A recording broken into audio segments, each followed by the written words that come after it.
এই কবর অনেক ভয়ানক। কবর চিৎকার করে বলবে, তুই কি জানতি না? তুই কি জানতি না আমি আগুনের ঘর? তুই কি জানতি না আমি সাপের ঘর? তুই কি জানতি না তোকে এখানে আসতে হবে? এরপরেও কেন তুই ভয় পাসনি? কেন তুই পাল্টে যাসনি? কেন তুই পরিবর্তন হসনি? এইভাবেই বৎকার ওই কবরের ভিতরে তাদেরকে রাখা হবে। তার রূহ আসমানে যাবে না, আসমানের প্রত্যেকটা গেট বন্ধ থাকবে। জান্নাতুল বাকি থেকে আমার নবী জানাজা শেষ করলেন। সাহাবায়ে কেরামকে নিয়ে আমার নবীজি বসেছেন। সাহাবায়ে কেরাম যখন নবীজির সামনে বসতেন, মনে হতো যেন কতগুলো পাথর পড়ে আছে, কতগুলো বড় বড় পাথর পড়ে আছে। এরা কি মানুষ না পাথর বোঝা মুশকিল হয়ে যেত। এবার আমার নবী সরকার দো আলম সাল্লাল্লাহু আলাইহি ওয়াসাল্লাম নেককার আর বদকারের রূহ কিভাবে কবজ হবে সেটা আমার নবী সাহাবায়ে কেরামকে বলছেন। নবীজি প্রথমেই নেককারের রূহ, নেককার কে? যে মুমিন এবং মুত্তাকি, আল্লাযীনা আমানু ওয়া কানু ইয়াত্তাকুন। সুবহানাল্লাহ, জোরে বলেন না।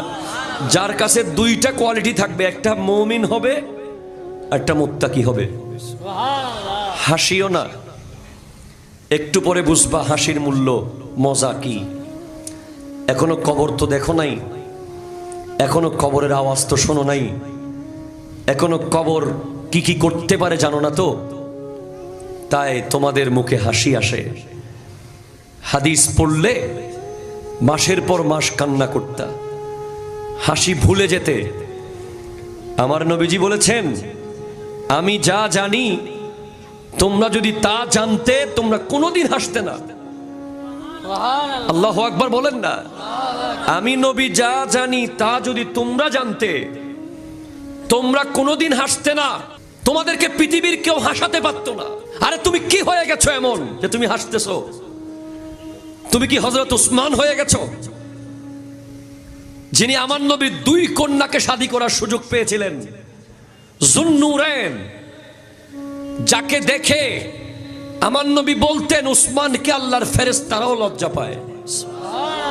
যার ব্যাপারে নবীজি বলেছেন, লিকুল্লি নাবিয়্যিন রাফিকুন ফিল জান্নাহ ওয়া রাফিকি ফিহা উসমান ইবনে আফফান। প্রত্যেক নবীর জান্নাতে একজন বন্ধু থাকবে, আমি নবীর বন্ধু হবে জান্নাতে হযরতে উসমান।